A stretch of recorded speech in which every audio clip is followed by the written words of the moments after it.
Listening to a Weeby Geeks Network podcast. It's Pro Wrestling Cast. Shut up! My time has come, and that's the bottom line. With your hosts, Aljon and Stephen. I've been the best ever since day one when I walked into this company. It's Pro Wrestling Cast, a weekly look into the world of professional wrestling. I'm gonna reach out right now. I want you at home to know my hand is touching your hand. Follow us on Facebook at Pro Wrestling Cast and on Twitter at PWrestlingCast. I always try to do what's best for business. Have a question or just want to comment? Leave us a voicemail at 615-9339-PWC. That's 615-9339-792. Or how about a Y2J telling you to shut the hell up? And now, Pro Wrestling Cast.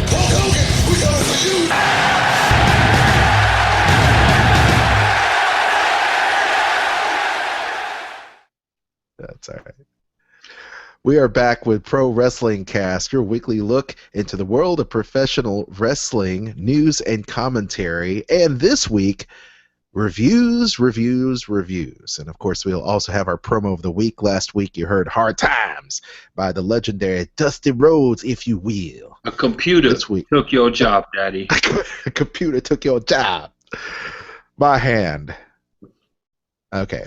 So we love Hard Times promos, and we love it. It's really, for me, one of the untouchable promos of all times. Wow. Is Hard Times.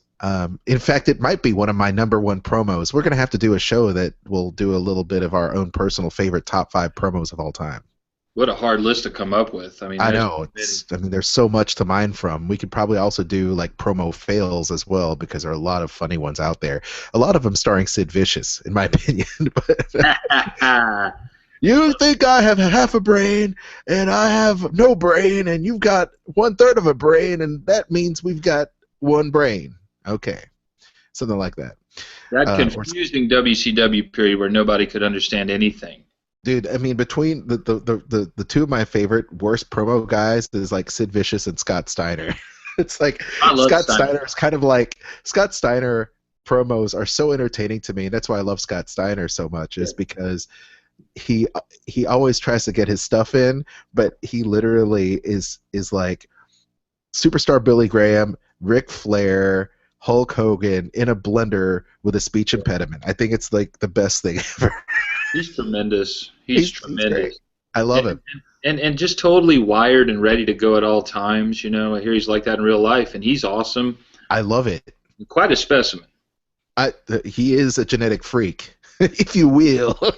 Yeah, that's the saddest thing about That's the saddest thing about WCW shutting down, was him not having a very long title reign as a heel. I thought they were finally on to something with him. I thought he was doing great matches. Some of his best stuff was when him and Madusa would come to the ring, and he would just cut him loose. It's like, Scott, we need you to fill 3 minutes of time. Right. So we'll go in there, and you close your eyes, and you imagine the genetic freak is up in you, and Big Bad Booty Daddy is going to be there too. And literally, my 2 guns are equal to more and greater than the sum of your 1 gun. And then my mind will be... You know, it's just insane what he comes up with. It's just the mathematical promo in TNA is he's trying to do it. Maybe that should be a promo of the week. There, it shouldn't be what we were going to plan, but maybe that should be the promo of the week. Petey Williams on a Colt Cabana podcast talked about hanging out with Steiner, and it's very interesting. I guess they were buddies. Well, once again, we didn't even talk about our names. I'm Aljon, of course, a big, long life, for life wrestling fan. Also joined by the wrestling historian himself, Mr. Stephen Anthony. This week in wrestling news. Time now for wrestling headline news. Leading things off, we've got quite an interesting thing going on this week. Stephen, you let me know what's going on. And it's kind of strange, you know, we're wearing different outfits than some of the video that you saw or will see in the show, because we have some breaking news. So, Stephen, why don't you go ahead and give us the 4-on-1 on what's happening to Huge Erection? He'll never live that down. Look what Vince Russo did to him. He's in the Washington Post. He's in Deadspin magazine, and they write formerly known as Huge G Rection. Blame that on that idiot. The worst wrestling names in all of history can be, can all roads lead to Bill DeMott.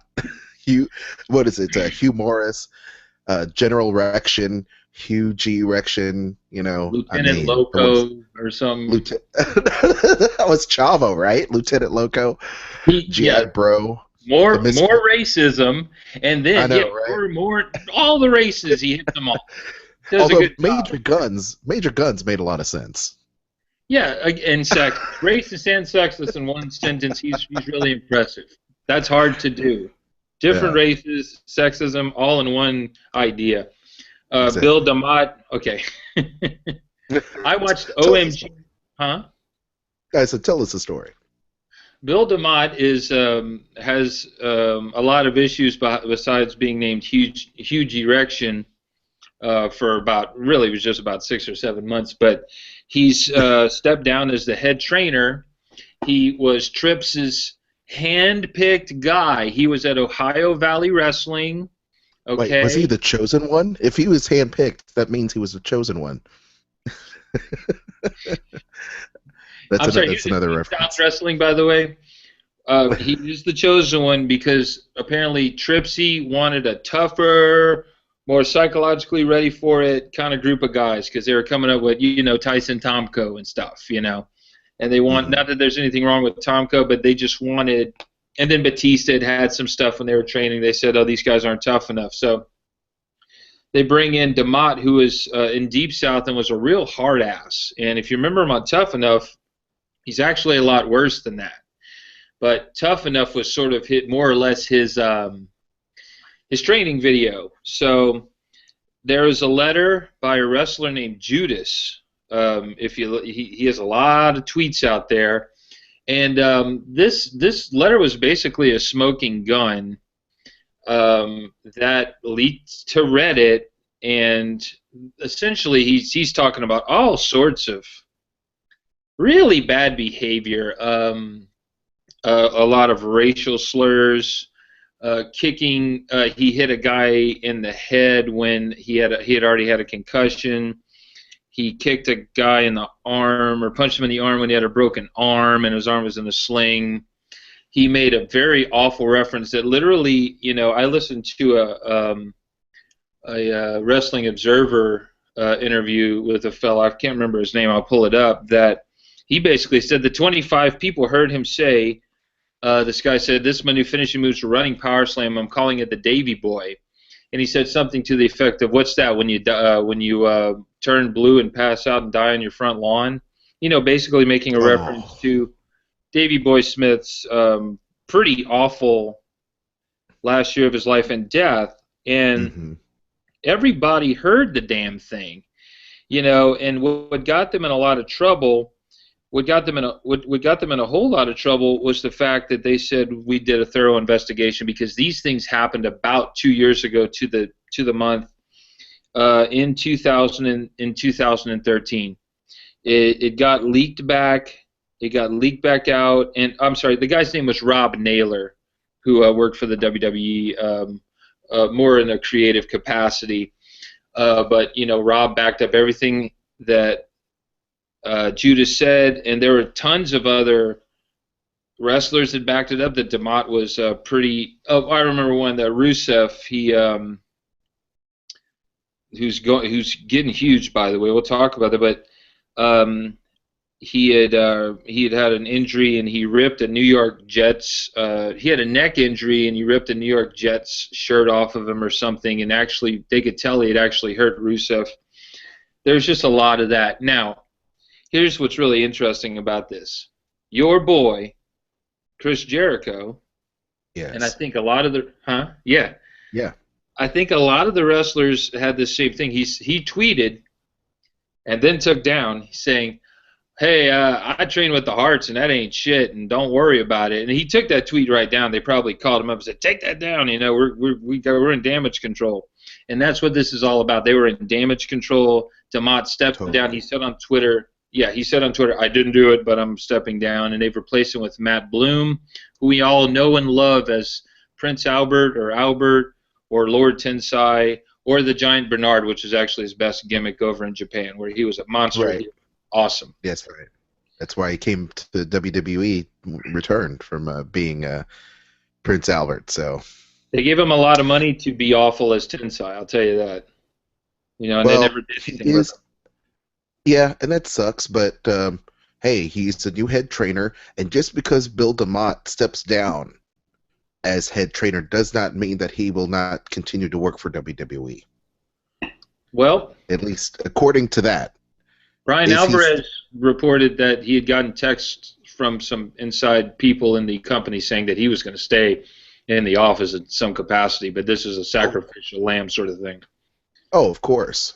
I mean, with the anti-bullying campaign and all that other stuff going on, they can't have this besmirchment going on. So it didn't make them look too good. It made them look like they're pro-bullying, and they have an anti-bullying whole "Be a Star" campaign. So yeah, it's like be a star. And if you come to our training facility, you know, I'd heard a story the other day about Hulk Hogan getting his leg broken when he on purpose by the guys in Florida.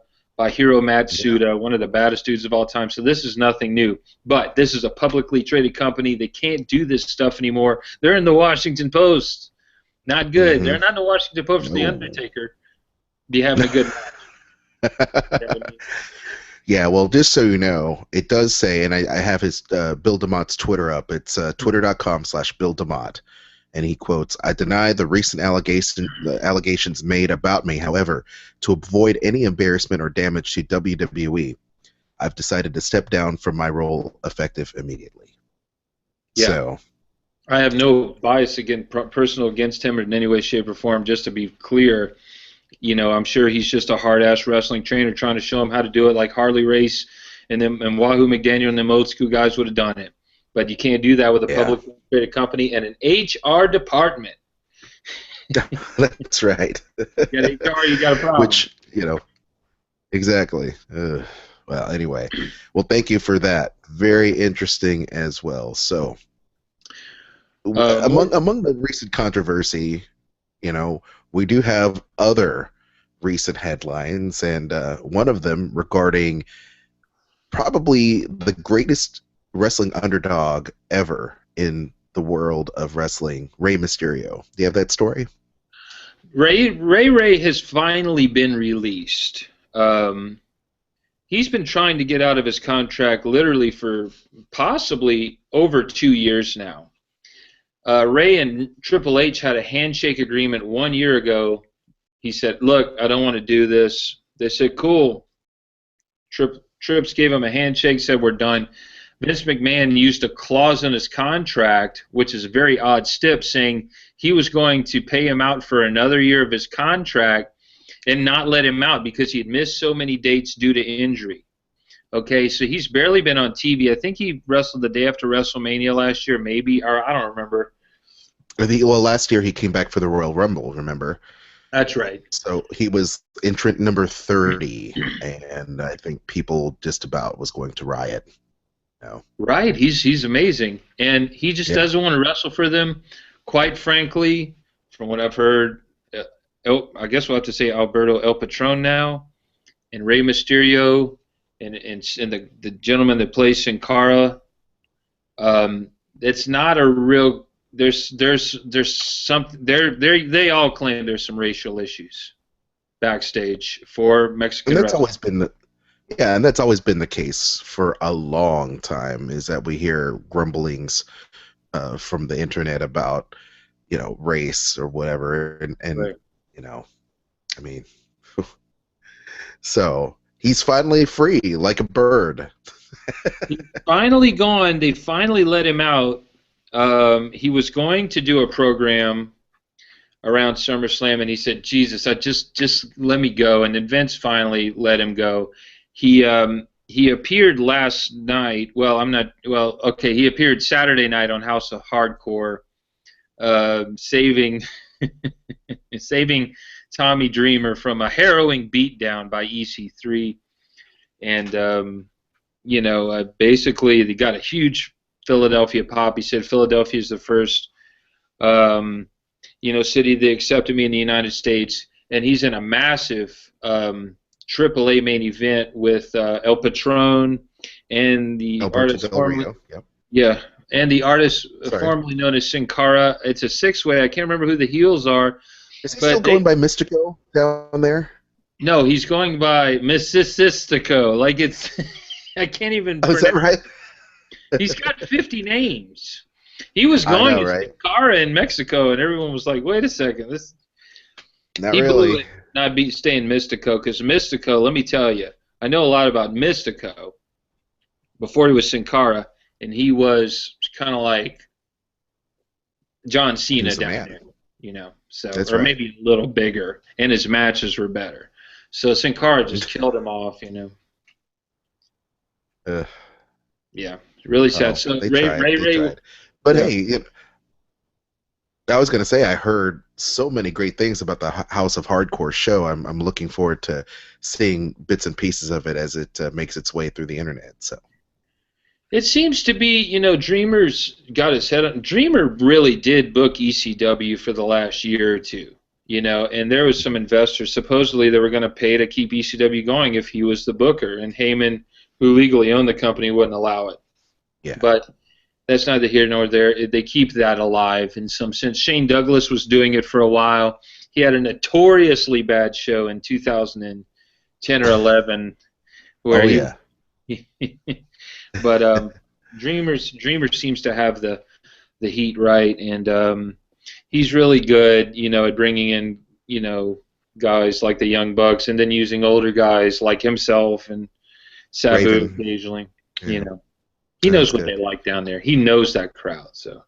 Yeah. Well, there's something to be said, I think, for people that say the ECW guys didn't know A, how to work, or B, how to tell stories. They're completely wrong. There were some of those. Okay, don't get me wrong, but there were so many guys that were so brilliant. Raven, Tommy Dreamer. I mean, Raven they're just so good at what they do. Remember, Raven's always good, man. Huge ECW mark from back in the day. They just couldn't hold on to talent. That if they would have held on to that 95, 96 talent, they would have done it forever. If they could have had Brian Pillman for a year as the champion, as a heel champion or something, there's no telling what they could have done. It's really unfortunate that Hot Stuff Eddie Gilbert and Brian Pillman lost their lives, because they would have really been forebearers into the shooty, reality-based era, because they were ahead of their time doing it in 94, 95, 96, and they would have gotten ECW rolling even further. But that's a whole different story. We're going to have to do a review. Yeah, we're going to have to do a little review on the life and death of ECW at some point. That'd be really awesome. That was one of their better DVDs. Rey Mysterio. Yes, it was. So Rey Mysterio is back, and I also hear rumors that he may actually be showing up on the El Rey Network on Lucha Underground, one of my new favorite wrestling shows. So I'm hearing that they knew that, Vince, and kept him out for a year because they thought another year off of TV will kill his heat a little more. Now, look, that's speculation, but that sounds about right. That makes sense. Well, not only kill heat, but also give them an opportunity to keep on selling Rey Mysterio merchandise. I mean, Rey's merchandise sells still, makes money for them. So another guy they blew it with. They blew his title run. Oh, he's short. Oh, they had all the heat in the world, and they always screw up. I don't know. There is something to Sin Cara, Del Rio, Mysterio. They have a huge Hispanic Latino market. They need to do a better job hitting them with some better guys, because that's kept them going, 20% of their fan base. That's true. Well, I will say that the Lucha Dragons on NXT are still amazing, and I hope that they are able to capitalize on it, because they need a really electrifying, tag team like them. They don't have that Latin market right now. I'm sorry, Rosa Mendez and Fandango ain't cutting it. So, Fandango. I'm sorry, the El Matadors. Okay. Oh, that was. They picked one tag team to go with. They're terrible. Yeah. Okay, well, The next thing on the tap would be Alundra Blayze, Madusa, going into the Hall of Fame. How about that? That's almost controversial. Almost. You know, yeah, she had the infamous belt throwing in the trash can incident in '95, and that's become a very historic moment where it was like, well, this war's really on. They're throwing our titles in the trash. That was completely Vince's fault in the first place when Alundra did that, because from what I hear, he said, we're not going to do the women's title anymore, and I'm giving you a release. She's like, what about this belt? And he's like, keep it. I mean, why do you think she had the belt? You know? Alundra was a great, great worker. She worked all kind of killer matches in Japan. She was probably the best female worker of the, best American female worker of the 90s. I mean, there's so many Japanese female wrestlers that are unreal. One would be Bull Nakano, who I recently watched because I heard she was going to Hall. I watched a match with Alundra Blayze and Bull Nakano. I believe it was from SummerSlam '94, and they were really excellent. It was a really good match, probably the best match of the undercard on an otherwise odd pay-per-view. She's a great worker. WCW really didn't do anything with her like they could have. They wanted to use her for shtick with who's that hillbilly guy? Robert Fuller. I think she got pinned by Robert Fuller, and that kind of messed up everything. But Alundra Blayze definitely just this again. I was going to say she ended up being a valet with Macho Man and the new Gorgeous George, and who else was with him? Oh, that's right, yeah. It was Madusa, Gorgeous George, and there was one more. I think it was Asia. There was another one. It was it was Molly Holly. It was Miss Madness, Molly Holly. Yeah. Another great work they messed up. By the way, Asia, yet another racist gimmick. So really, really strong racism from Russo. Almost one of the best I've seen in the more modern era of racists. But racist gimmicks. Just, but by the way, on a complete side note, please. Okay. Did you catch the Vince Russo shoot interview he did with China? With China? I've caught many of them, but not the one with... Oh, this is recent, right? Yeah. No. You should check it out. Oh, God. What happens? It's actually really good. And like Vince Russo or hate Vince Russo, he still makes for a very interesting interview when the guest is allowed to speak. Right. Exactly. Because I like Vince Russo. I like Vince Russo a lot. I do too. Like him or hate him, I like Vince Russo. I think he's got a great mind for entertainment. He can write a show. And I just think if our listeners, our viewers, listen to this show, watch a show, check out Pyro Ballyhoo, Vince Russo's channel on YouTube, and they see the China interview and listen to how Joanie Laurer, China, is cleaning up her life. Okay. I think they'll be very inspired. I think they'll be very sympathetic toward her. Oh, and yeah. Do I believe that China belongs in the WWE Hall of Fame? Hell yeah. Yeah, she does. She does. She got further than anybody. Yeah. And Triple H's answer to Stone Cold, and God bless Stone Cold or Chris Jericho or whoever else is doing podcasts, Jim Ross, whoever. Okay. I know that in the back of their heads, when Triple H said that answer, is going, that's complete bull. That's horrible. That's the worst answer you can possibly say. Oh, if my kid was to check out Google and look up China, what would they see? Oh, you mean they're not going to be able to look up, their Money in the Bank winner on the internet and see the same thing? So are you going to say that he's going to not be in the Hall of Fame now? Please don't Google that. Yeah, please don't Google it. I'm sorry, kids, don't do it. Don't try this at home, all right? Unlike some other people doing finishers with their girlfriend in a pool, all right? Just don't do it. Yeah. And you're so right about that.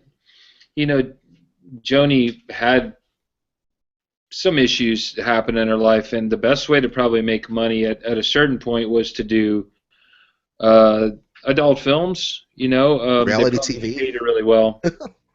Mm-hmm. Oh, they did. Yeah. And she had Playboy spreads, and she did a lot for the industry. Triple H and Shawn Michaels brought her in. Completely different, cool look. Look, she doesn't look like anybody here. Let's work with her. She learned how to work. From what I understand, she was a pretty stiff worker. And, I'm sure she had to be.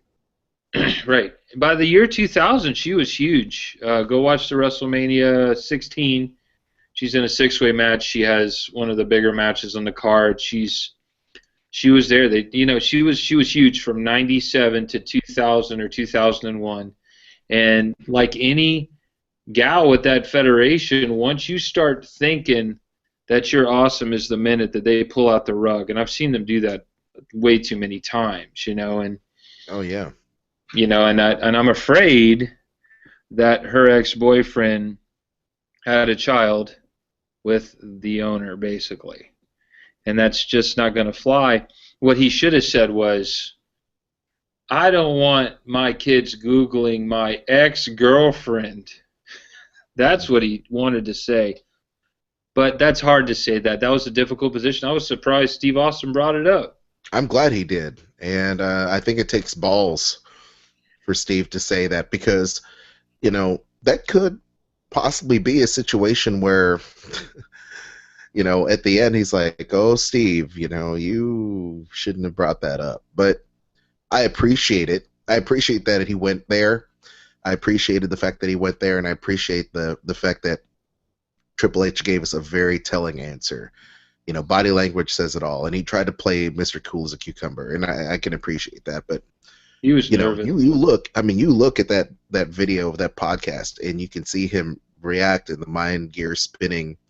And there's so much stuff out there about how much he loved China. You could see it in every video that's on the internet, and China even says it to this day. And that it's a shame what happened. She's still in love, maybe. Yeah, probably. Yeah, and that's okay. There's some people. She deserves better. She does. And I hope the best for her, because she really was one of a kind. And in this day and age, there can never be another publicly traded company. There's no way a man and woman were going to wrestle each other again in the WWE in this situation. Never going to happen. She pinned Bob Holly. Yeah. Think about that. I'm pretty sure she pinned Jericho. She did. Yeah. She and Jericho were the Intercontinental champions at some point. And by the way, I had heard at one time she was going to have a title match. So she got pretty close. Well, I used to think that Beth Phoenix, Karma, those type of girls were going to get just a serious run like she did. Never really happened. And I don't know if they had her charisma. By the way, and that's something Russo did good with China. That's something positive Russo did was China's push, just to be fair to Russo, because I've been calling him all kind of stuff. But, he did a lot of good things, and China was one. And I think he was going to have a match where it was Steve Austin, somebody China, or I can't remember. Or maybe they just, and I know they made it seem like it. That she was they were gonna put her in a 3-way or something. Yeah, they at least put it in the storyline perspective, but I think they were seriously considering that. But instead, we get Alundra Blayze, and she's deserving, but China's more deserving because she drew more money, and that's what this is all about in the end. This is about making money by being entertaining. Well, once again, what's best for business? And I will say this: at least they're paying her a little bit of tribute. They're paying China some tribute on the network. With some of the best divas out there, which is good. They're talking about give divas a chance. I think they should give China a chance. You know, ain't gonna happen. And nope, probably not. But we can make a trend on the internet. So if you're listening or watching this show right now, feel free to use the hashtag Give China a Chance and see how far that goes. I don't know. AJ Lee, start twittering it. Now AJ Lee's gonna have to pick her battles on that one, because the fact of the matter is that's someone's daughter who doesn't want her around. That's the COO. Nobody wants her around. It's just stupid. It's stupid and screwed up. That's what's stupid about marrying the boss's daughter. Things like that occur, and you've destroyed her life. Her life has been destroyed by that. Think about it. Mm-hmm. You know, that killed her life. Interesting stuff. Because she couldn't go back and get her her big moment again. Okay. Yeah. Well, that's all right. Alundra Blayze. So she's in. Congratulations to Madusa, Alundra Blayze, for being inducted. Rumors on the street, you hear that someone else is going to be added to the mix as well, getting solo recognition to the Hall of Fame this coming Monday. Who's that? One of my favorites, Big Daddy Cool, Diesel, Kevin Nash from the outside. From the NWO. Genuinely one of the people that led to the wrestling reboom. Him and Scott Hall coming in were totally cool. When I started watching it, I thought, well, who are these guys? These guys are like, wrestling ain't that cool, but yeah, you want to watch their match. Like, they had this whole vibe to them. The NWO, the junk, even heel Diesel was awesome. He's got tons of great matches for a limited worker, too. He gets very underrated reviews. He had a great match with The Undertaker WrestleMania 12. He's had incredible matches with Shawn Michaels. Great matches with Scott Hall. Yes, I know those are all of his friends, but a 5-star match or whatever you want to call it is a 5-star match. It is what it is. It's awesome. He went over there. He main evented. He had the NWO. He started the wrestling boom. He was the booker. He made it all the way to booker, and he did all of that from barely knowing how to work in '93 or '94 to by '98. I mean, he did that. Yeah, he got it. Yeah, he got it. Well, if that in case happens, if Big Daddy, sexy, cool, crazy TLC Kevin Nash goes into the Hall of Fame on Monday, or is inducted, or I guess announced as being inducted to the Hall of Fame, it'll be interesting to see. So then you'll see individual members of the NWO at some point, or D-Generation X, or the Clique, or whatever you want to call it. The Clique is the coolest thing ever. Triple H became god of wrestling. Shawn Michaels was the greatest worker and one of the best heels. Kevin Nash, Scott Hall created the NWO, the greatest thing ever, besides being over. And then, they got their buddy X-Pac, who's an incredible worker in his own right and very underrated. The Clique was the Clique. They were awesome. And I'm the biggest fan and mark I am of modern wrestling is the Clique. Because look at everything that those members, those 5 guys have done.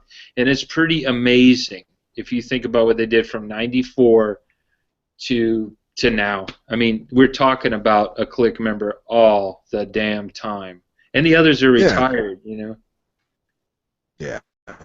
He learned. Well, that's what happens when you marry. You marry into the family. But more importantly than that, I think Triple H and the rest of those guys really had a handle on, or they had their pulse into what was going on in pop culture. Right. And they really were dialed in, and where other people were not. I hope that whenever the person in charge decides to call it a day, that Triple H will get a chance to, make things happen. And I think he's making strides, and I can appreciate it for what it is. He may not have treated Joni Laura very well, but I think he's trying. So. Couple of key Kevin Nash, maybe you don't know about out there in internet land moments, where he was getting replaced as Booker, and he did an episode of Thunder as the lame duck Booker. That was hilarious. He made shoot comments on everything that were so insider. It was ridiculous. His shoot interview series is really awesome. Being completely it would appear to be perhaps completely drunk at spring break in 1998 was quite amazing. That was awesome when he jumped into the pool completely drunk. He's got a lot of inside stuff he's done like that. And gosh, there was something else I forgot about. He was also they did that incredible first NWO angle where it was just him and Hall, and they come to the ring. The whole locker room's in there with policemen holding guns. You know, they're about to hold the trigger. Just really cutting edge, cool stuff, and a wonderful, promo too. Very underrated and just kind of hated for his political kind of leanings. So I hope he gets in. I've heard that a lot, but we'll see.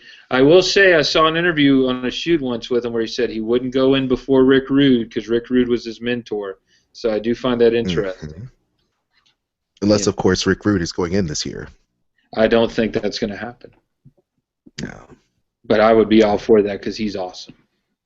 He is. Totally. Let's see. What else do we have headline-wise? I mean, I know that we're going to talk briefly about Monday Night Raw. Right. Well, I would like to say that I think Samoa Joe might be headed to WWE in some way. Okay, so this is interesting. So you had an opportunity to see the Ring of Honor show, which I need to catch up on and see from just the other day. Yeah. How was the show? How was Samoa Joe? Samoa Joe looks like he's going to. I didn't see the show at Samoa Joe yet. Let me just. But I heard that at a taping they're leaning. It looks like they're going to do. They just did a show last night, and it looks like they're leaning towards going Briscoe versus Samoa Joe in a title match sometime in March. Briscoe's a great champion. Perhaps not as awesome as Samoa Joe, but that would be a great past to future kind of decade of champions kind of Ring of Honor match. I really, really hope they do that. Looks like they will. I don't know if Joe's a little bigger than he used to be. That's the only thing. Sometimes I notice he's a little bigger than he used to be, and that might hold him back just a hair. I hear from that from there he might very well head to NXT as a trainer or just to work out for a bit or I don't know or something or just maybe go on the roster. But Triple H, I've heard, is a fan of his style. I know Steve Austin likes him. So I hope he gets a shot because it's honestly it's 5 or 6 years too late because he should have had it. That's true, but there's always a chance, and where there's a chance to make money, hopefully they'll do what's best for business. So we'll see what happens on that. I like Samoa Joe. I wish him all the best. I need to catch up. The Ring of Honor show looked amazing from what I can tell from the card. I need to catch up with that. Like I said, I've been catching up with Lucha Underground. Awesome stuff they're doing with Johnny Mundo, a.k.a. John Morrison or Johnny Nitro. Awesome program he's running right now. The I guess debut of El Patron, Alberto Del Rio. By the way, Alberto Del Rio, please get some new boots. You still have AR on them, and your name is El Patron now, so you need to get some new ring gear. I know you can afford it. Might be a rib on them. You never know. It might be a rib, totally. But they've got a lot of great stuff going on Lucha Underground. It's definitely worth the check out. The Technicos versus Technicos match going on right now is really good. I believe it's they've got the Dragon and I want to call him the Astronaut, but it's not the Astronaut. It's but anyway, the two of the guys. And I'm sorry if the Lucha Underground website would update the roster on their website, I'd be able to have it in front of me, but they haven't updated the website in a while. So I'm giving them a little bit of heat right now because they haven't updated the damn website. Big Zeke from ECW is also coming back to the show, and he's a great guy. The Luchadors just are great. I think it's well, anyway, we'll have to do a rundown at some point. You'll have to watch the show, Stephen. I need to watch it. See a little bit of it. The one thing I like about it is not only the production style looks a lot like the old what was it? The Underground Wrestling video game from a few years back that was very much kind of like very 50 Cent, kind of influenced underground Right. wrestling, which is I dig that a lot. So I heard they have awesome production for what they're doing. Well, Mark Bennett, the king of reality TV, is producing that program for the El Rey network, and I really like the whole grindhouse vibe of that network, and I think it totally fits. I think the vignettes are great, and the way they shoot the show is great. They use a bigger ring than I believe what TNA has used, or WCW. I believe they use a 20x20 like the WWE, which is nice. So it's really good presentation. The matches are great, and it's under an hour. So if you see it live or you watch it online or whatever, you can literally skip through the commercials, and it's a really nice digestible piece of business every single week. So it's definitely worth a watch. And might I say that a 1 hour wrestling show is the way to go. Yeah. That's the best every time. Yeah, I love it. I like it more than, believe it or not, I think I like it more than Raw. Well, that's just sacrilege. It's so good. I mean, I like NXT. I like SmackDown. Raw's too damn long. TNA is okay. I do like what they're doing with TNA. It's getting good. Once again, it's interesting to see Samoa Joe still being on the show, but he was on last night. He's on everywhere. But Beatdown Clan, it's going to be interesting to see how they write him off, if they do. In fact, write him off, or he just doesn't show back up. So write him off. He's going to be on Ring of Honor while he's still on TNA. They're lucky that. Capitalize on that. They save money by taping in advance, but they should have thought about that one. If you're in a contract negotiation with a guy, don't do anything with him. Yeah. By the way, the next Impact show should be really good. I believe it's the Angle Lashley title match. I hear it's one of the best matches they've had in a while, with a really interesting ending that'll not going to spoil it. Yeah. Maybe I did by now. There you go. But and I think Matt Hardy, I think it might be time to talk to him a little bit about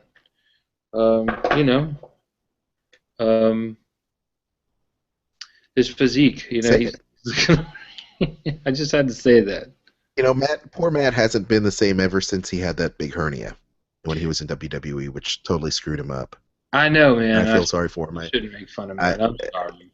Well, because I'll probably run into a Cracker Barrel around Donaldson. You might absolutely. The rest of Omega might be there with him.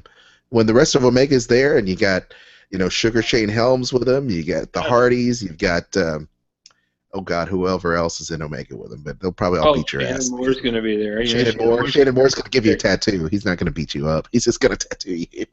I don't want a tattoo. I don't have tattoos. I don't do that. Okay, that's right. You don't do that. No, you might give me a tattoo. I'll have Shannon Moore give me a tattoo. Why the hell not? I guess so. I guess that's a good idea. I'm a big, huge Omega Will-O-Of-the-Wisp fan. Probably the most ridiculous thing I've ever seen was the Omega one of the first promos with Will-O-Of-the-Wisp. Completely ridiculous. And then they put it on TNA, and I was like, oh no, don't. Well, okay. Well, that's one of those things that should be best kept underground, with his umbrella and his weird stuff. Great show. Omega looked like it was an awesome show to watch back when it was running. And they still run it, by the way. I think he had a title match the other night. Yeah, Hurricane Helms is actually running it now. So it's her. Okay, good. That's good. Yeah, he's cool. Which is now good. the way Shane Helms talks is exactly how people where I'm from sound like. That's right. I thought he was from South Louisiana. They sound exactly like he talks. Mm-hmm. Yeah, they do. And surprisingly enough, he's from the Carolinas. Yeah, no, I used to live near where that. I think they're from Boone, and I lived about 2 hours away at Waynesville, so I know that area. Great wrestling area. Great wrestling. Yeah. Ricky Morton was still over in Black Mountain, North Carolina. What's going on? Ricky Morton be over anywhere. I mean, for heaven's sake. Sorry, I didn't mean to diss Ricky Morton. Yeah, the rednecks will come from miles around to see Ricky Morton, for Christ's sake. Oh, come on, man. Ricky still have the gimmick. The gimmick is they'll have a picture of him right above Jesus, Yeah, you use that picture from '87. He uses that old Rock and Roll Express pick, That's right. He does some good shit on the internet, Who too. was it? Who was it that was talking about the Rock and Roll Express being over? Was it Chris Jericho? I was listening to the Y2J podcast with who was it? Lance Storm, and they were talking about the Thrill Seekers, and they were talking about how the Rock and Roll Express were so over. Oh, I heard. What are those? Did you hear that? And they kept the Rock and Roll Express picture right above Jesus, and I thought that was the best thing ever. Well, the Thrill Seekers were supposed to replace the Rock and Roll Express in Smoky Mountain Wrestling, and Jim Cornette apparently gave them a good amount of money. I think he gave them $750 a week because he felt like they were going to get a lot of merchandising, and he would just take their merch money. But what Cornette realized is this: Lance Storm is a completely one-girl kind of guy, and then Jericho's like this kind of snobby guy that occasionally picks one real good-looking chick. So he's like, I can't make any merchandising money because these guys aren't flirting with the girls. They aren't telling It's just a funny story that Cornette says. Cornette's really good on shoots, by the way. He's crazy. I love corny on shoots. Just nuts and a genius. Actually, it's too bad he's not with them. He's made his rounds, but he's been with WCW, WWE, and TNA. So he's made the round. And Ring of Honor. What am I saying? Yeah. So that's right. And Ring of Honor. What am I thinking? Speaking of the big three, we did sneak in the big three. Let's talk about WWE really quick. Okay. Interesting notes on WWE Raw. What are your thoughts on Raw? Okay. Was it a good show? Was it passable? It's the best show I've seen from Raw this year, out of 9 or 10 shows this year. Set up every match really well. Every match is set up really good now for WrestleMania. Rusev is amazing right now. He is so good. His delivery is killer. Cena as the underdog babyface is killer. Heyman with another 5-star promo. Stephanie McMahon with an off-the-chart killer promo. Roman Reigns takes another pin. Okay. Rollins and Jon Stewart, actually very good celebrity interaction, which is very rare. They're obviously pushing Reigns as some sort of sympathetic babyface, which is kind of what they do with people. They're weird with that. They did that with The Undertaker in '97. All of a sudden, the unstoppable Undertaker's a sympathetic babyface that gets pinned occasionally. So that must be the direction they're going. They had Heyman come out and talk for Lesnar. He did a good job. It was a really good show. I'm really excited about this big ladder match for the Intercontinental title match. And the slow burn with Orton continues. I don't know why they're doing it, but whatever. They want to do a slow burn. But I don't see any way you don't put Rollins over Orton at WrestleMania and then Rollins over Reigns for the title in May. He's going to have the belt pretty quick. I don't care if I saw what I saw on the internet. Google him. Oh, Google it, kids. It's not safe for work. NSFW. Don't ever click anything that says that. That's right. See something gross, But anyway, I think Rollins is really good right now. Rollins and Rusev are just great. Everybody was firing on all cylinders. There was a lot of talking, but it was killer. I heard some complaints online that there wasn't enough wrestling. We're setting up all the matches for the card. Who cares? Internet wrestling marks piss me off, if you don't mind me saying this. They're so into match ratings. What was the match rate? Who cares about the match rating? We don't watch the show to see the match rating. We like to see a killer match. And if it's a killer match, I love it. Like the 3-way they had at Royal Rumble, killer match. But you have to set that up. That's what wrestling is. The internet thinks it controls wrestling in some sense and can make matchmakers just make these incredible. That's why the Young Bucks have a move called the Meltzer Driver. It's a joke. Like Dave Meltzer's the most over guy in wrestling. That's when the internet's done. Anyway, that's what you do. You set it up with promos. You watch those killer NWA shows in the 80s. What do you got? You got an angle starts off. Dusty Rhodes promo. You got a squash match. Ric Flair promo to set up an angle, squash match. You got a Magnum TA promo, then you got a Midnight Express squash match, okay, because that's a little different, okay? And then you might have a main event. It'll probably be Tully Blanchard against, like, like the red-headed jobber that's a little better. But they were setting up the whole thing, and they're laying it into place. They have one problem. Roman Reigns isn't that over. Once again, like you said, how much did Big Sexy make in '94? As good as he was, so it is what it is. Well, I do have to say, what do you think about AJ Lee making a comeback? Oh, I forgot all about that. That was killer too. And How could you forget? How could you forget? Because so much happened on the show, and I'm not reading a thing like I sometimes do. But all last week, on the show, we talked about how much AJ was, right. She shot that fire from the Oscars. It was like, give divas a chance, and divas equal money, equal pay, equal screen time. And she shoots it, this tweet off to Stephanie. And Stephanie and Vince McMahon tweet back, give divas a chance. Thank you for your opinion. And what happens? She comes back the following week on Raw, sets the world ablaze. Big pop. Big, huge pop. CM Punk's chant starts up in the arena. I'm telling you, I think it's all a work. Once again, why would this diva, if they're trying to bury CM Punk, have CM Punk's wife on TV? Because she's great. Yep. I don't know. She's best for business. I thought your theory last week about CM Punk, Stephanie Tripp's, AJ Lee work is brilliant. It really is. But part of me says that those idiots just all screwed it up too. She's awesome. And Paige against her would probably they could probably have a pretty good match. Obviously, we know now, we couldn't figure out the last WrestleMania match, right? That was our last show. It's obviously going to be the Bellas versus AJ Lee and Paige. And that'll be a good match. The Bellas had a good year all in all.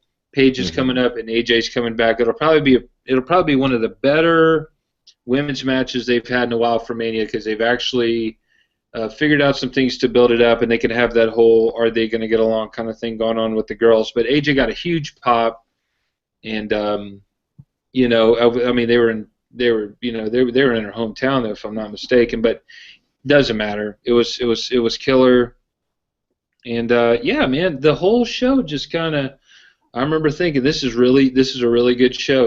I could do without all these Bad News Barrett jobs, but I don't know. The Axelmania did not win, by the way. He lost. That's true, but he did win the hearts and minds of fans around the globe. I thought they were going somewhere with him, and I saw him on SmackDown doing a job, and I'm like, am I confused? He is. Well, he is the new three-man band. It's all him. So, right. The burial. He's over. Yeah. Well, people love him. People love the underdog. Look at Zack Ryder. People love Zack Ryder. He comes out still to better pops than most people, and people still love Zack Ryder. And I love Zack Ryder. He's great. And people, liked the three-man band for that very same reason. They were the lovable guys that lost every week. Same with Santino. They like the comic. My thing is, who are they going to have to replace the comic relief of Santino Marella nowadays? They need that comic character. They don't have him.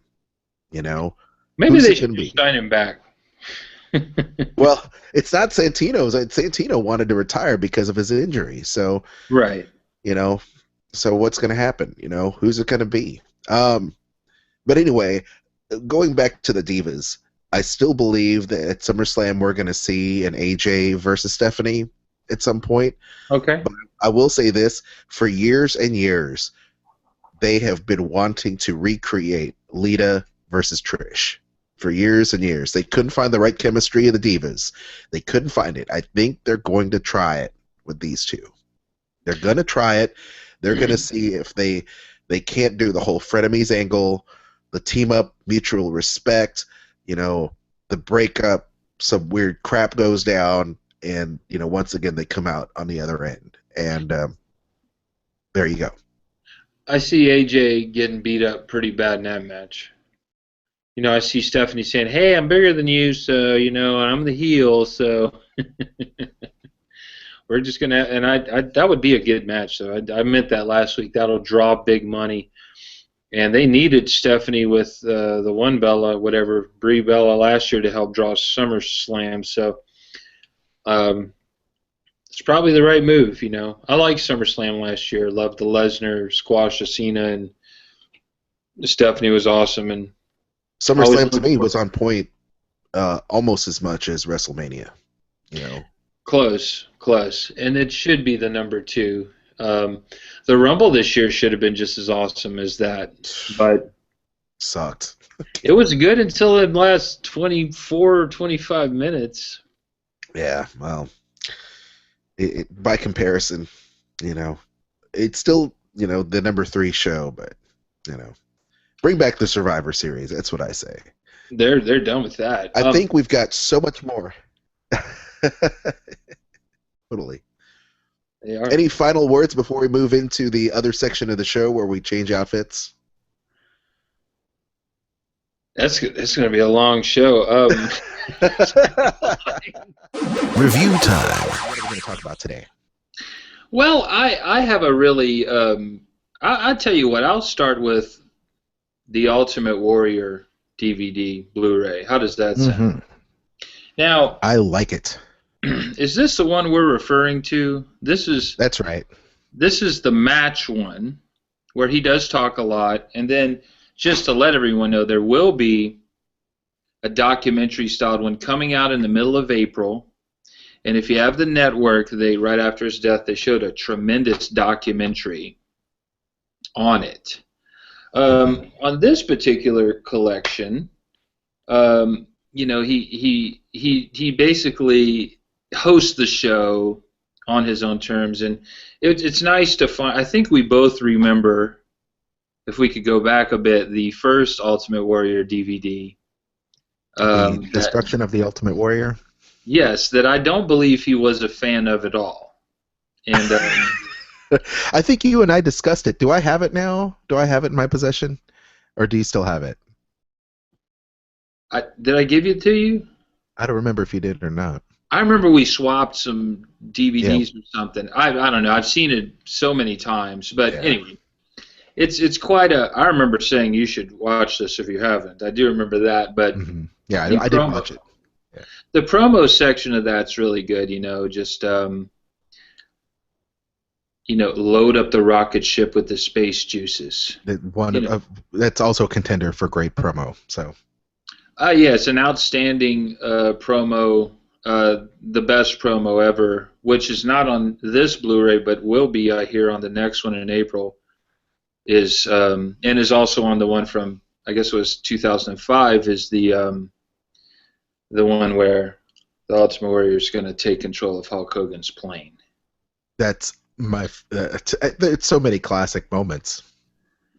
Actually, I said that wrong. He directs Hulk Hogan to take control of his own plane to, I don't know if he said to kill the pilots or just to get rid of them, and then crash the plane into the arena. Yeah. And at that point, he would be at parts unknown. I guess is in Toronto. Yeah, we would leave you in parts unknown for sure. I think a great thing about this DVD, this is the Warrior Ultimate Collection. Is that the name of the DVD? Say that again. I'm sorry.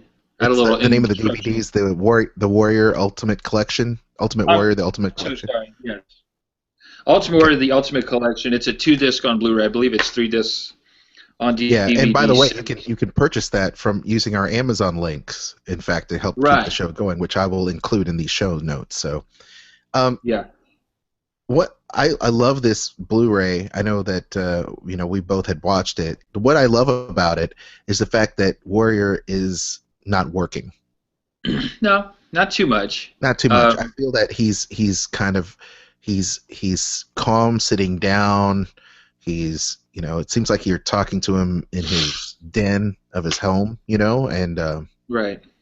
It's very laid back, and I like that the whole style that they did it. It was a classy production, I think. They did a good job with it. He does look very relaxed in it. He does give a lot of perspective on a lot of the different eras.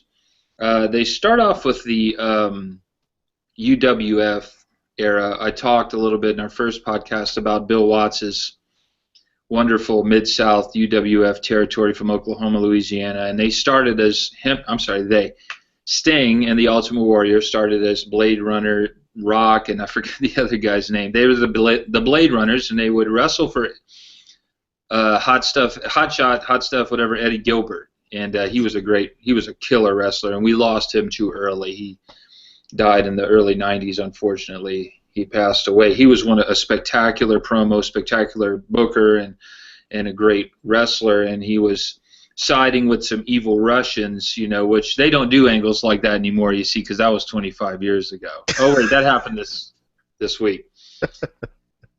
Where's he from? Bolivia? Bulgaria. I'm kidding. I'm stupid. No. Stupid. You're the wrestling historian. You're not stupid.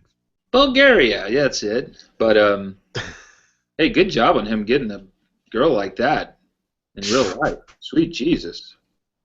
Kudos to Rusev and his romantic choices in life and his ability to get them. Yeah, Lana's got a great weed. Huh? No, yeah, go ahead. Yeah, Lana's something else. We're not going to get into that, though. Yes, she is. Yeah, she's something else. Shut up. She's cute. She's nice. She's a good promo, too. Really good promo. Yeah, she's good. They have a series of squash matches from the Blade Runners. They also have him in WCCW. Now, I'm very old, and I used to watch 5 promotions at one time when I was like 10. And one of them was WCCW in their later days when they were, quite honestly, not what they used to be. And he was the Dingo Warrior. And that's actually why I believe he was able to win over the name Warrior from Vince, because he used it. He was the Dingo Warrior. He had face paint. He had long hair. He kind of was the Ultimate Warrior back then. His hair was not quite as long, and he wasn't quite as good a worker. They didn't have a lot of good workers there. Although they did have gentleman Chris Adams that helped train Stone Cold Steve Austin. Mm-hmm. And there's a match with him on here, actually. Love Chris Adams. Chris Adams was really, really cool. One of the unfortunate stories in wrestling, and I don't like to dwell on all that negative stuff, but also very underrated in my opinion. Quite. I don't think he was on the big stage long enough for people to say, well, Chris Adams did this, Chris Adams did that, but he had a tremendous feud with a string of people. He turned heel on one of the Von Erichs once, which was hilarious. He feuded with Steve Austin, actually, which got Steve Austin over initially. And I believe he was married to Steve Austin's wife for a period of time, too, before he was. I might be wrong about that, but I think I'm right. Or maybe I'm just a mark. Anyway, there's a match with Chris Adams on here that's quite wonderful. They have a couple of weird matches. They have an Andre the Giant match towards the end of his career that's sort of slow. But, Andre was very hurt at the time, and I think for historical significance more than anything, that's a really good one. Just to check out. They have a series of jobber matches, and I thought that's an odd thing to put on a Blu-ray. But quite honestly, the jobber matches were kind of what got him over, wouldn't you say? I mean, those beat downs he did every week. Mm-hmm. For sure. He just had a lot of tenacity in the ring. They actually include 2 honky tonk matches, and that's basically worth the price of any Blu-ray. Well, he ended the streak of the honky tonk band. Yeah, not quite the same streak as the Undertaker streak, but a streak nonetheless. Yes. Hey, a little known fact: Honky Tonk Man's 15-month title reign, correct? Yes. You know how long Savage's was? How long? 13 or 14. Nobody ever points that out. Before Steamboat had that classic and won it. Pretty interesting, I thought. Almost the same length. That really is the heyday for the Intercontinental Championship. Just spectacular work. I only wish Steamboat would have had a year or 2 with the belt like those guys did. Yeah. But, He would have. We got to see probably the best feud in wrestling history, if you're a historian like me, which is Ricky Steamboat against Ric Flair, recontinuing their great North Carolina Mid-Atlantic feud in the late 90s in WCW, which is probably the best match series in pay-per-view history. They had a match in Nashville right around Printer's Alley, and I think we both know it's not a good idea to go around Printer's Alley, but it is but if you're going to have a 35 or 40-minute match, that's the place to do it. I guess that was at the older arena where some of the 80s fans still play. Yeah, that was at the Municipal Auditorium. I should know that. He used to live a mile away from there. But no, that was a good one. Their match in New Orleans. But those are 5-star matches I'm talking about. I'm talking about Ultimate Warrior jobber matches, which are different things. But I tell you the one match on here that is explosive and amazing is with Rick Rude, and that's a testament to Rude's ability. I really feel like he taught the Warrior how to work at a main event level, and Warrior was able to make that jump by learning how to do a 15-minute long killer WWF. I know it's E now, but back then it was F styled match, and he learned that way. He learned from him, and he was able to move on to the Hulk Hogan, pretty much a pretty magical match, which if you take it out of context is sort of a slugfest, but if you put it in its historical context or within the moment, it's quite dramatic and very well done. And the Hulkster is pretty impressive to pull that one off. I'm impressed with the Hulk in that one. Yeah, I think the psychology of that match was really, really something. I mean, when you have two faces going at it, and it really started for me as a kid. My first remembrances of that was the contract signing. Really, I mean, which they talk about and show footage of, and sure do. It was what. It's just bizarre. It's a bizarre contract signing. It is, but it was one of my very first recollections of digging wrestling as a child, right. And outside of the original WrestleManias that I'd seen, I saw really WrestleMania 2 and 3 I saw on VHS, after they came out after a couple of years. That helped me, obviously Piper's Pit, fond moments with Piper. But then after that was really, the Ultimate Warrior, something I'll remember with the contract signing, and that was really so. Yeah, it's interesting because he's sort of trying to, in that setting, play sort of in between he's trying to play his character in a calm setting, and I think that's why it's so odd. He has his hair pulled back. He has on a shirt, which is pretty out of the ordinary for him. And the Hulkster, it's pretty weird. It's some weird stuff. Jack Tunney. Hey, Jack Tunney up in Canada. He was actually a pretty interesting Canadian promoter in the real world. But that's for other folks to talk about. I'm not an expert on Canadian wrestling other than those great Dynamite Kid matches, which are still some of my favorites. Some other good Blu-ray exclusives. He actually has a match with Matt Bourne on here from WCCW before he was Doink the Clown, a legitimately evil clown. You understand that Doink the Clown is legitimately evil clown. You want me to tell you how? Okay, let me explain this because this will blow your mind. Okay, go for it. All right, Matt Bourne has admitted, Matt Bourne has unfortunately passed away, and seems like I keep saying that. Matt Bourne has unfortunately passed away, but he admitted, and this is, we don't know who's working who, but he admitted that there was a very dark side to Matt Bourne. There was a lawsuit that happened when he was in Mid-South where he hurt a gentleman very badly, and some other things involving this and that, and I'm kind of skirting around what you know what I'm going to say here, but he goes to the WWF, and what does he do? He puts on clown makeup and plays an evil clown.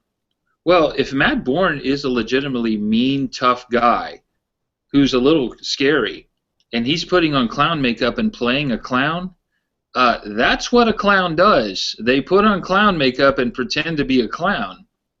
and he is a big, scary, evil guy. So he's a legitimately evil clown. Yes. Not the character, like the human being. Clowns took a turn during that period because you had Stephen King's It, and clowns are meant to be feared these days, and not necessarily ones to be celebrated unless you're Ronald McDonald.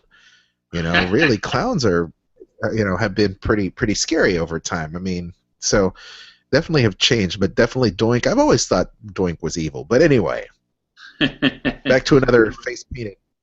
Absolutely, Dingo Warrior. The Dingo Warriors was a lot of fun, and I used to watch WCCW with him and Bruiser Brody and the Von Erichs, and the Freebirds were there for a while. It was actually a really good show. It's actually a really good show.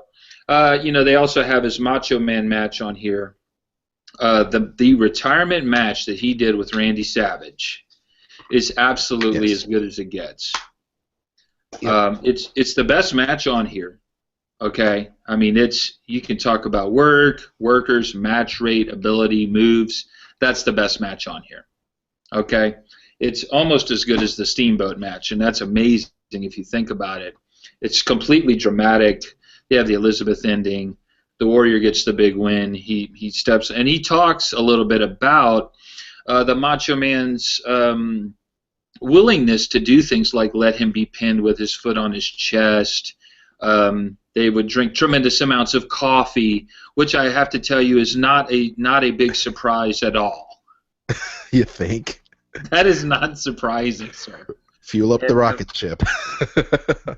But the main thing, the thing that I took away from it is that Macho Man made him feel okay to play such a bizarre character and to take it all the way. He's like, here's a guy that does it too. It's okay for me to look up in the stars and do this stuff, because he could believe it inside of himself, and that's when you become a great character like The Rock or Steve Austin or Nick Bockwinkel for that matter. Whoever it may be, I'm being silly, but whoever it is has to be that person within the moment.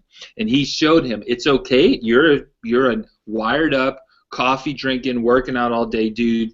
You got this sort of mythology behind your character. Macho Man made him feel, he points out, that it was okay to do that. It was okay to be that aggressive. And that's probably why that is his best match. I'm just critiquing his ability through the years, but it's every bit as good as any main event you'll see in the 80s or 90s, barring maybe a few. But it's tremendous work. I did notice it left out the Papa Shango matches. Yeah, I think so. And some of my favorite stuff with him is on here as well, as he's being locked in the casket by The Undertaker. It is a bit cheesy when they do it, but it's definitely a fun childhood memory to recollect about. And they have a really good house show match with him and the Taker, and it really shows you how strong they were putting over the Undertaker to go toe to toe with this guy and get a lot of heat on him. He also points out how the Undertaker had just been Mean Mark Callis in the NWA, come over playing this character, was supposed to be a top heel, and essentially he was getting nervous. Mark Calloway was, the Undertaker, because he would go backstage and say, they're cheering me, what am I going to do? They're going to be mad I'm not getting booed. And he's like, man, take it easy. They're just digging your character. And, fast forward 25 years, and he ended up being one of the greatest characters in wrestling history. And he was a catalyst for that. That was his first really good feud, was with the Ultimate Warrior. So the Ultimate Warrior, very underrated. I think that other Blu-ray, DVD, I guess it would have been DVD back then, kind of, put people. It was a pretty good DVD for what it was, but there was a lawsuit and a lot of things were, talked about that perhaps didn't happen, or maybe they did or didn't. I don't want to get into that, but I don't think that DVD will never be on the WWE network. Well, I don't think. Not now, because it's a different climate these days now. They will probably talk on the next documentary, because I'm assuming it's similar. Now I know they interview his wife and kids, which man, that's going to be heart wrenching to watch that. Well, yeah. Well, I tell you, you're right. I mean, I do remember that. The Savage match, in my opinion, one of the best matches I've seen in that era.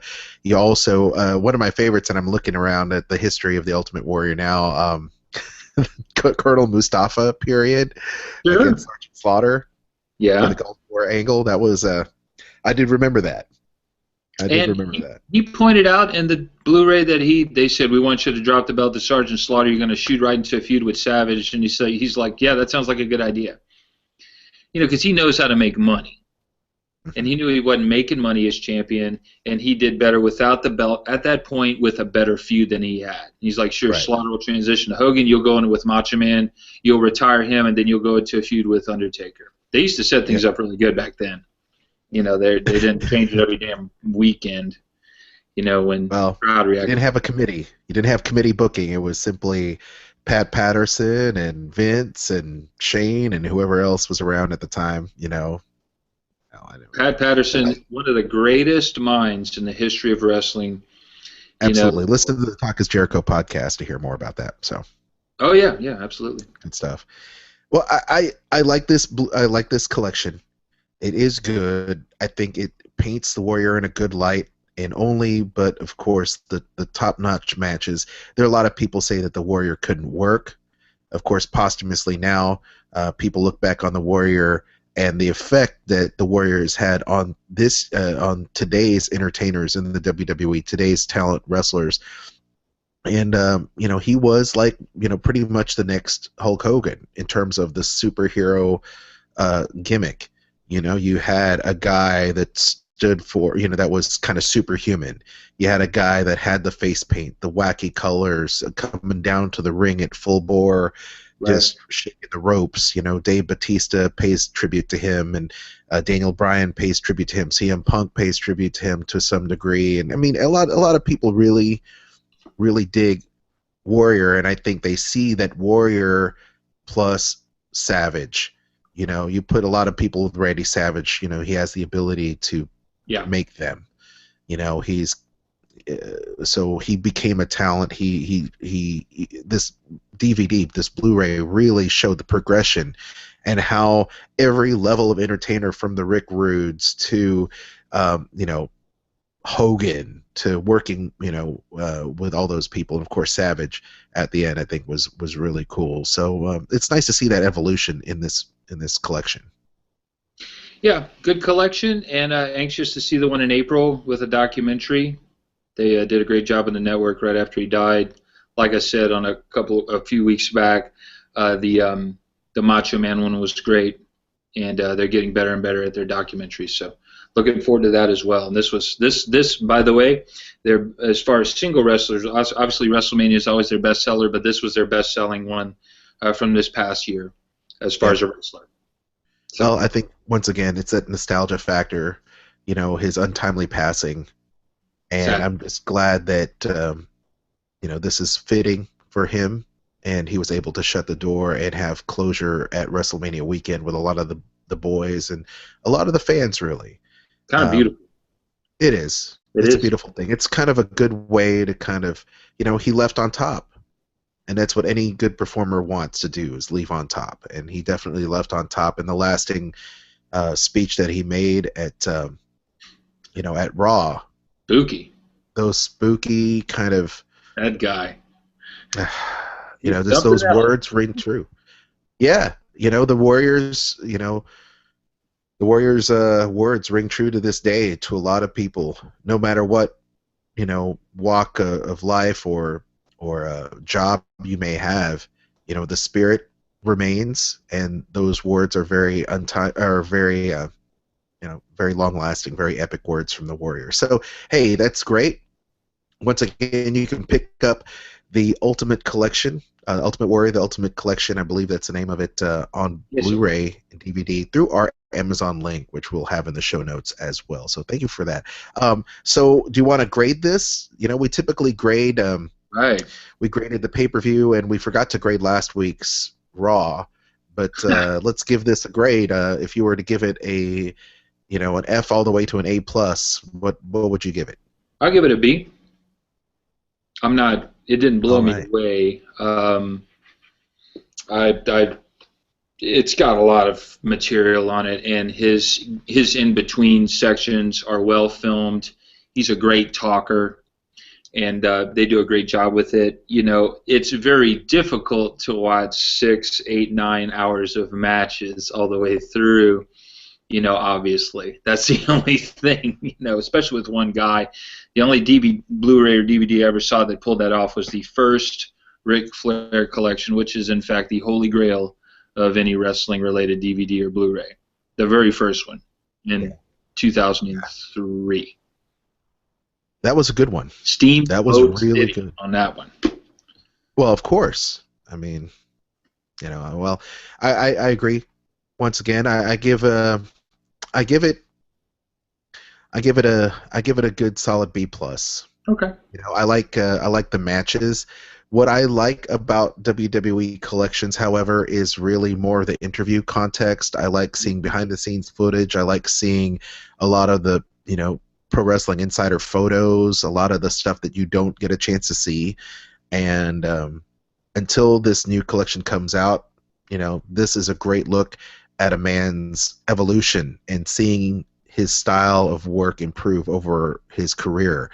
So for that alone, it's great.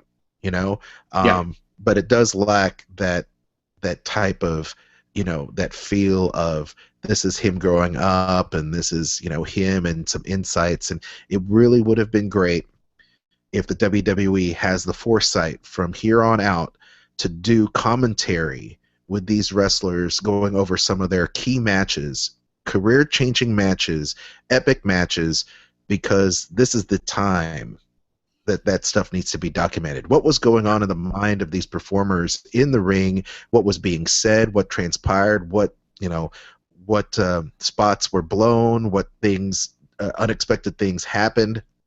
You know, we want that. So WWE, please deliver wrestling commentaries with these legends before it is too late, so that we can get to hear and see what's going on in their mind at the time. And we would have loved to see that with Savage, you know.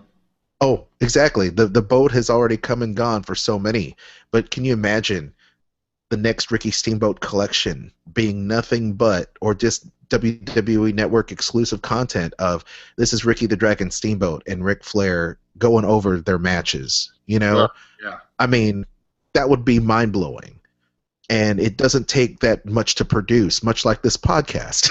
You know, you put two guys in a room, you fly them up to Stanford, you put them in that room, and they're doing Mystery Science Theater commentary over their own matches. It's not that difficult. Like, oh yeah, I had a hard time taking that bump, but he got me. He did a deep arm drag, and we did a rest hold here. You know, it would be great to see him just talk about it. Yeah, absolutely. And to watch them watch the footage, and for them to have a remote control and just pause and tell a story, I would watch that all day long. Me I too. really would. I promise you. You know, because that's what hardcore wrestling fans like. So, anyway, awesome stuff, Stephen. Great analysis on that. Moving on to the next piece of business that we have is another review from Stephen regarding someone from the old territory days. You've got a Watts book you want to talk about. Is that right? This is a good old-fashioned book. I don't even. I guess they still print it. You can find it on ebook. Once again, if you want this book, you can check out our link to Amazon.com, and you can download it for your Kindle. You can download it for your iPhone, what have you. But we'll put that once again in the show notes. So go ahead and tell us. You're very good. Well, I like Don West, but better.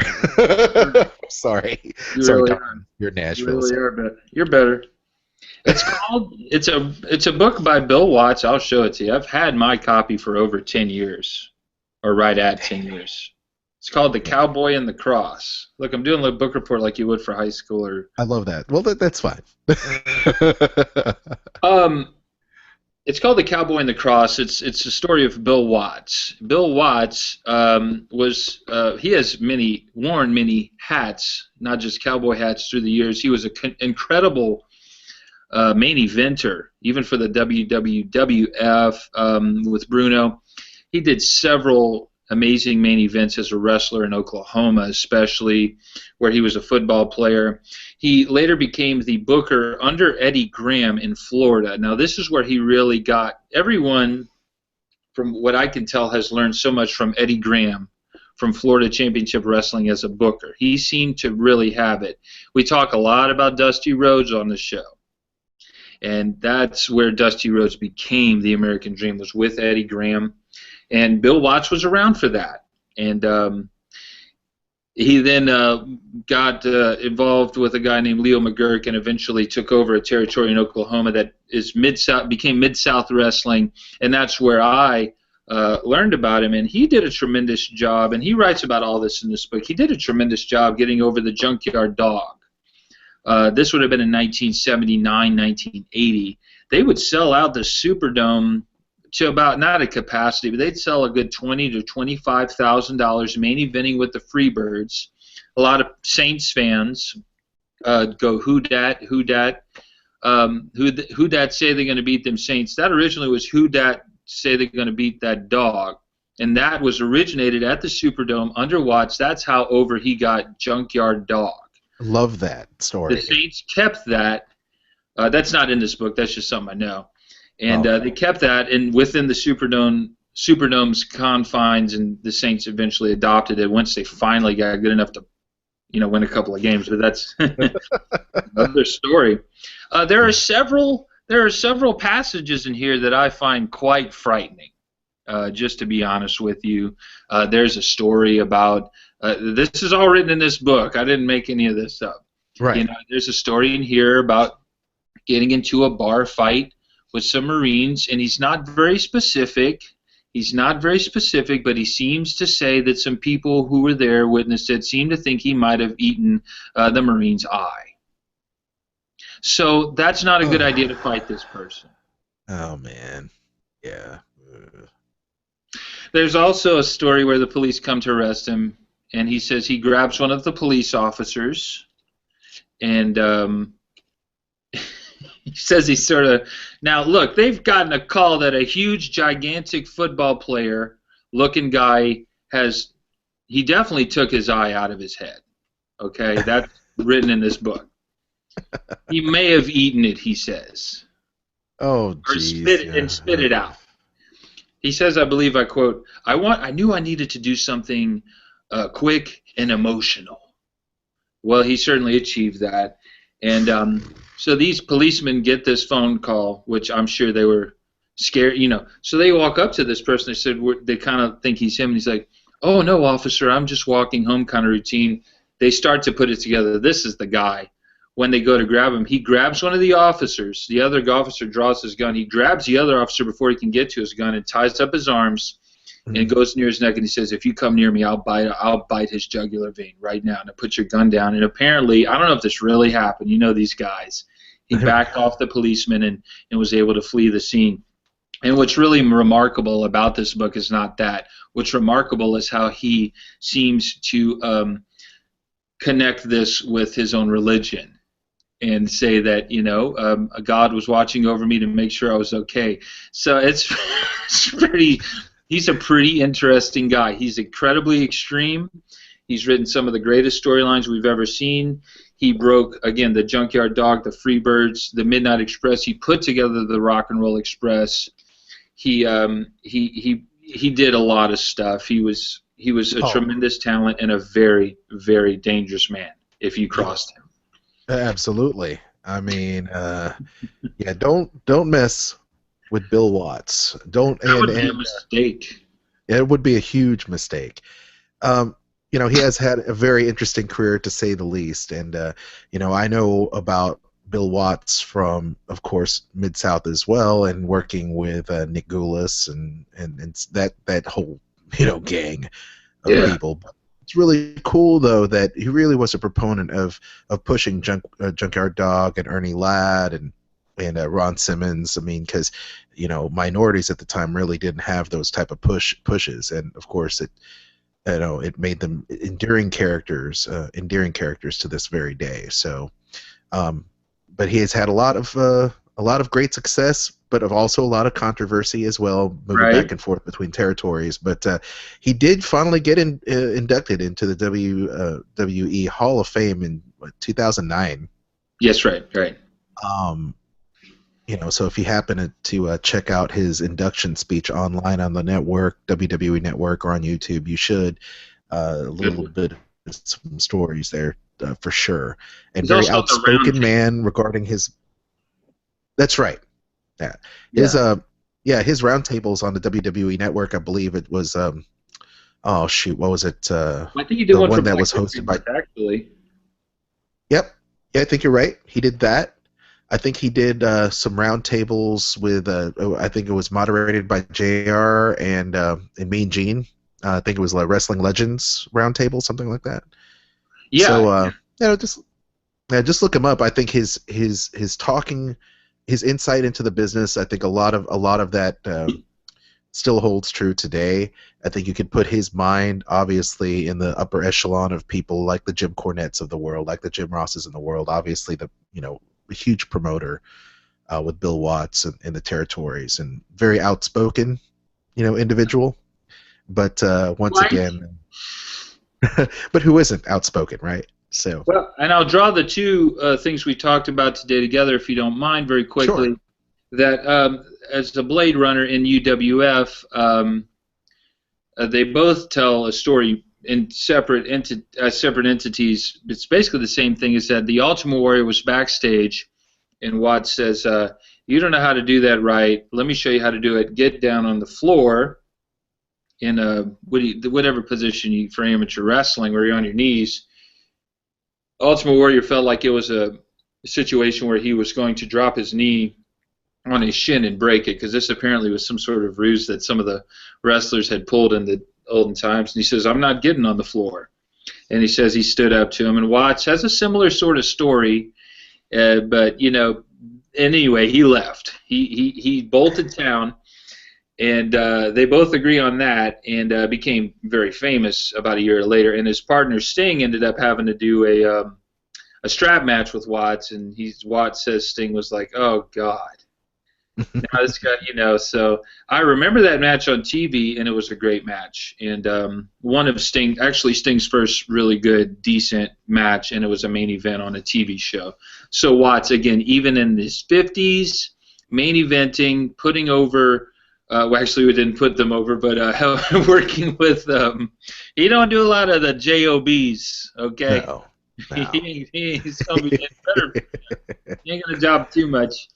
But he put over these guys, and he broke them. He put them. If you watch the Ascension, they look exactly like the Blade Runners, by the way. So he had those ideas and kind of helped push them forward, and and then those two entities turned that into a lot of money and a lot of fans as the years went on. That's good stuff. Once again, if you're interested in this book, once again, going back to 2006, that's when his book was released. You can check out The Cowboy and the Cross, the Bill Watts story, Rebellion, Wrestling, and the Redemption. And that's available right there on our Amazon link. You can check it out. Just visit our website or the link below if you've downloaded this on the podcast or watching the webcast on YouTube.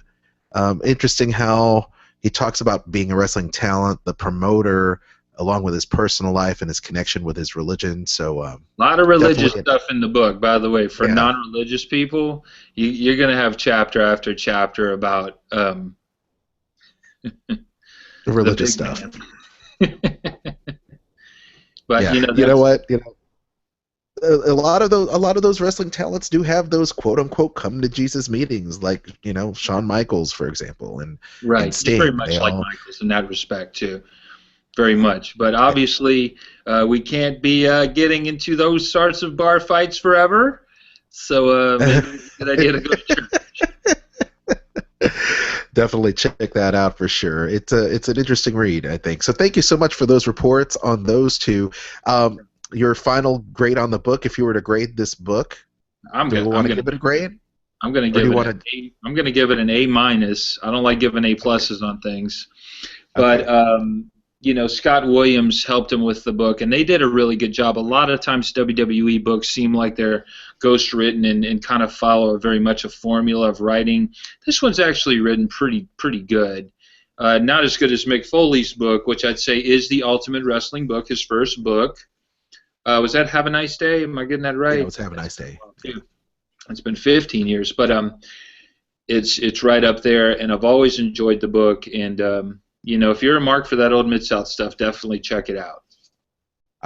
Yeah, definitely do that. And once again, you can find that on our links through Amazon, and it's you can find it pretty much for about $11. Amazon Prime. If you're a Prime member, you can buy it for digital download. It is available for the Kindle as well for about $10. So definitely worth a read. And we would appreciate you clicking our Amazon link to help keep this show running. So thank you so much for that.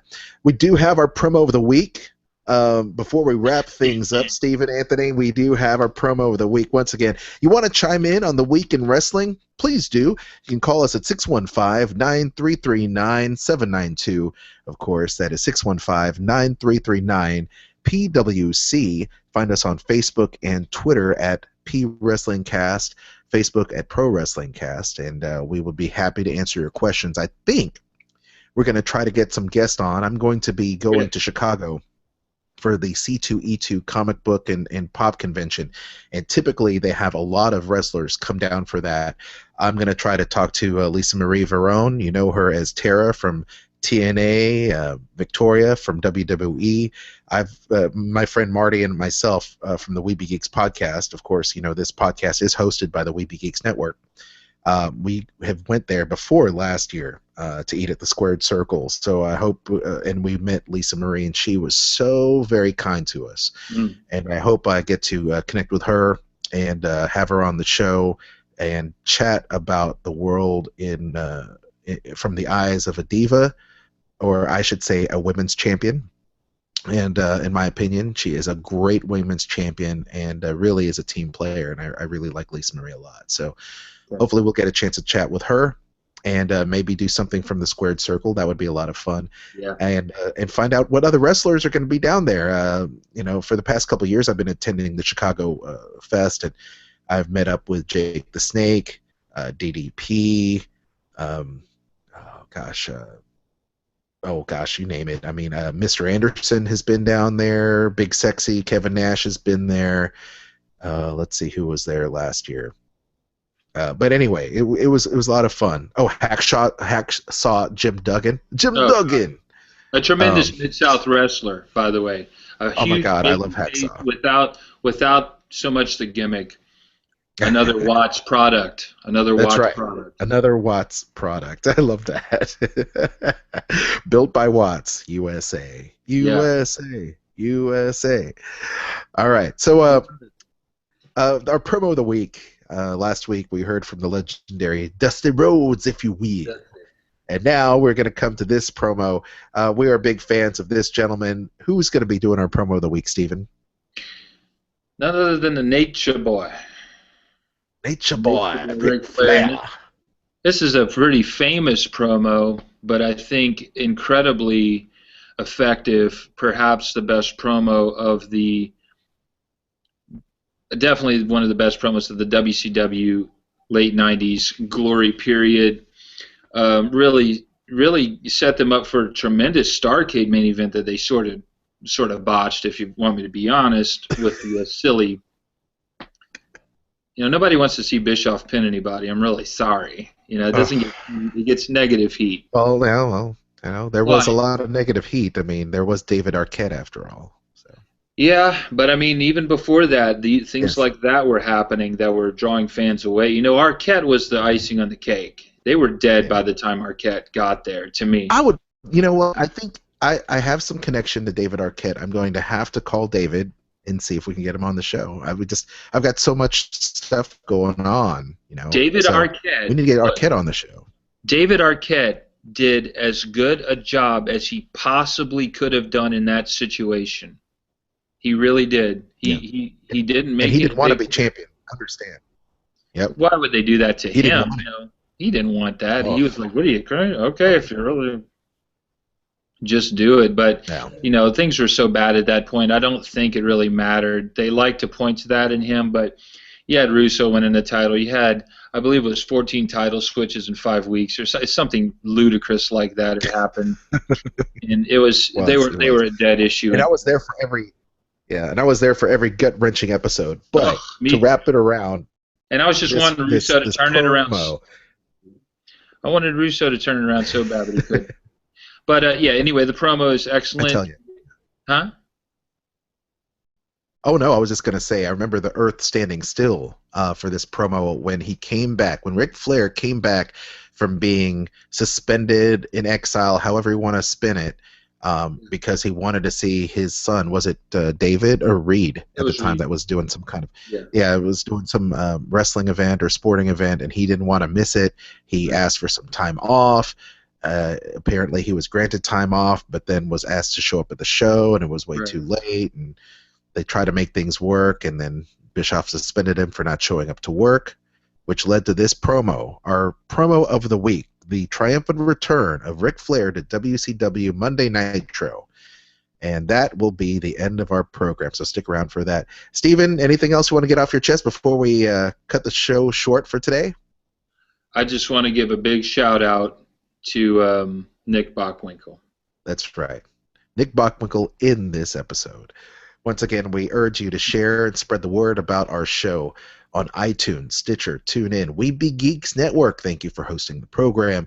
And if you're a smart mark, be sure, and if you're not a smart mark, and if you're just a mark or you're just a fan, however you want to call yourself, we do appreciate you listening and giving us those 5-star reviews on iTunes and pointing the thumbs up button and subscribing to our YouTube and Stitcher radio feeds as well. Thank you so much for joining us. On behalf of Aljon, be sure to tuck your chin, and we'll see you next week. Thanks a lot. Thank you.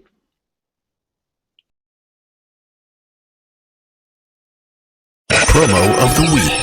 Ric Flair, girl down here. Here we go.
response.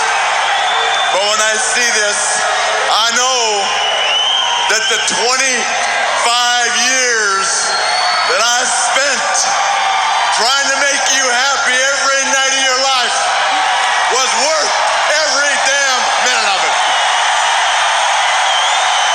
Now,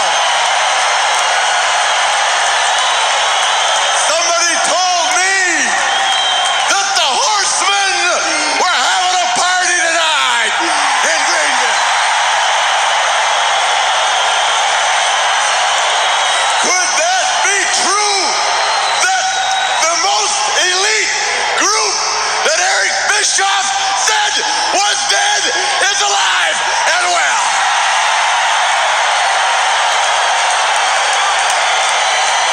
Bischoff, this might be my only shot. And I gotta tell you, I'm gonna make it my best. Is this what you call a great moment in TV? It's wrong because this is real. This is not bought and paid for. It's a real life situation. Just like the night in Columbia, South Carolina, when you look at me, tears in my eyes, and said, God, that's good TV. It was real. Arn Anderson passed the torch. It was real, damn it. You think Sting was crying in the dressing room like I was on TV if it wasn't real? This guy, my best friend, is one of the greatest performers to ever live, and you squashed in one night. Then you get on the phone and tell me, disband the Horsemen, they're dead. Disband the Horsemen. Me, you know what? I looked at myself in the mirror the next day and I saw a pathetic figure that gave up and quit. And for that, I owe you, the wrestling fans, I owe these guys an apology. Because it won't happen again. Where Rhea and Bischoff, for no matter what you think. Yeah. No, you're right, Steve. You're an overbearing asshole. That's right. You're an obnoxious, overbearing ass. Abuse of power. You. Abuse of power. Cut me off. Come on. You will never, ever wrestle abuse of power. You suck. I hate your guts. I hate your guts. So, your history. You are a liar. You're a cheat. You're a scam. You are a no good son of a bitch.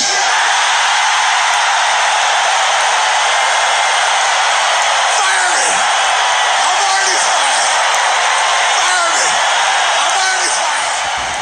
Thanks for checking out Pro Wrestling Cast. If you've got a question or comment, leave us a voicemail at 615-9339-PWC. That's 615-9339-792. Follow us on Facebook at Pro Wrestling Cast and on Twitter at PWrestlingCast, or email us at prowrestlingcast@gmail.com. It's still real to me, damn it! The opinions and ideas presented in these podcasts are those of Pro Wrestling Cast and are for entertainment purposes. You're awesome. Thank you so much, Mr. Funk, for saying what needed to be said.